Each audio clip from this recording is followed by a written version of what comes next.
আচ্ছা, রোদে দেওয়ার ঝামেলা ছাড়া যদি আমরা আচার বানাতে পারি এবং সেটা যদি হয় অনেক মজার, তাহলে কীরকম হয়? আজকে আমি তোমাদেরকে আমার সিক্রেট একদম সহজ পদ্ধতিতে আচার বানানো দেখাবো, যেটা আমি বেশিরভাগ সময় করে থাকি একদম রোদে দেওয়ার ঝামেলা ছাড়াই। তো চলো আজকে দেখিয়ে দিয়েছি। প্রথমেই আমি এখানে আম নিয়ে নিয়েছি। এখানে প্রায় 6 কেজির মতো আম আছে এবং আমি আমের ছিকলা সহ নিয়েছি। তো তোমরা চাইলে ছিকলা ফালিয়ে দিতে পারো, কোনো সমস্যা নেই। এটা আমি ভিনেগারের মধ্যে চুবিয়ে রেখেছি প্রায় 2-3 ঘন্টার মতো।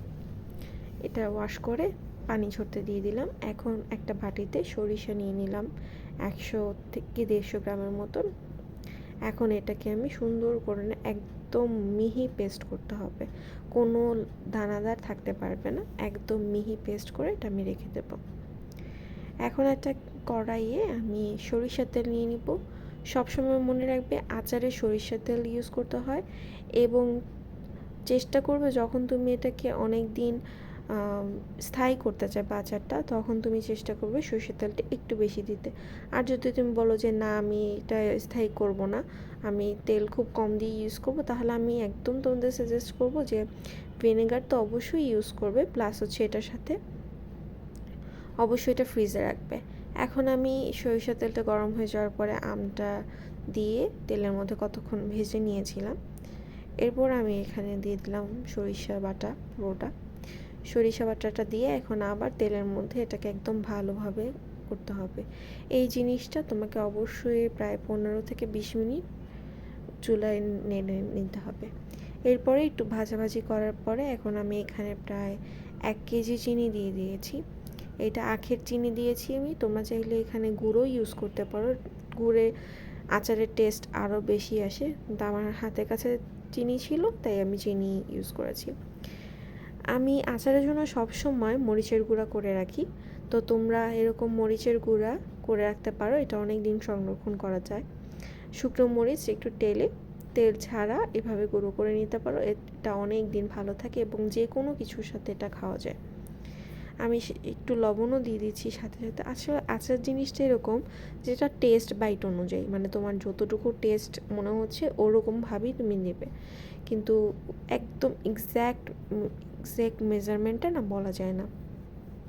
তো আমি এই সব কিছু দেখো চিনিটাও গলে গেছে, এই সব কিছু একসাথে মিশিয়ে নিচ্ছি ভালোভাবে এবং আমি একটু পরপর নাড়বো যাতে নিচে লেগে না যায়। কতক্ষণ জাল দেওয়ার পরে আমি এরকম একটা একটু কিছুটা গলে যাবে আর কিছুটা থাকবে, এরকম একটা অবস্থায় আসবে। মনে রাখবে যেহেতু এটা তুমি রোদে দাওনি, এটা কিন্তু সব আস্তা থাকবে না, এটা একটু গলা একটু আস্তে এরকম থাকবে। তো সেই রকম পর্যায়ে তোমার কিন্তু এভাবে করতে হবে। আর যদি তুমি এটাকে একদম আস্তে আস্তে চাও তাহলে অবশ্যই তোমাকে রোদে শুকিয়ে দিতে হবে। ওইটার রেসিপি আমি তোমাদেরকে নিশ্চয়ই একদিন শেয়ার করবো। আজকে সহজ রেসিপিটাই তোমাদের সাথে শেয়ার করছি। এখন অনেকক্ষণ জাল দেওয়ার পরে আমি কিন্তু ঢাকনা দিয়ে এটাকে জাল করে নিয়েছিলাম যাতে এটা তাড়াতাড়ি হয়। তো এর জন্য আমি একটু পরে ঢাকনা খুলে খুলে আবার দেখছিলাম যে সব কিছু ঠিক আছে কিনা, আচারটা হচ্ছে কিনা, মশলা ঠিক মতন ঢুকলো কিনা। মাঝখানে আমি একটু পাঁচফোড়ন দিয়ে নিয়েছিলাম, তারপরে পাঁচফোড়নটা একদম লাস্টে দেওয়ার চেষ্টা করবে। আর টেস্ট বাইট অনুযায়ী একটু পরে মরিচের গুঁড়া, লবণ, বিট লবণ দিতে পারো, বিট লবণ দিলে আচারের টেস্ট আরও অনেক ভালো হয়। কীভাবে করে আমি এটাকে করে নিয়েছিলাম, এটা করতে আমার প্রায় 1.5 ঘন্টা মতো সময় লেগেছিল। উপরে যখন তেলটা ভাসবে তখনই বুঝে নিবে যে আচারটা হয়ে গেছে, আর আচারটা খেয়ে টেস্ট করে দেখবে যে আচারটা ঠিক আছে কিনা। তো এই তো আমি ঠান্ডা করে নিয়ে তোমাদের সাথে পরিবেশন করলাম। এটা খেতে আমার অনেক মজা লাগে, এটা খুব করতেও ইজি এবং খেতেও অনেক মজা। তোমরা বাসায় ট্রাই করে দেখতে পারো, ইনশাআল্লাহ তোমাদের কাছে অনেক ভালো লাগবে। তখন মনে হবে যে না, আচার আসলে অনেক ঝামেলার একটা বিষয় না, আচার একটা মজার বিষয় এবং এটা করতেও খুব ইজি।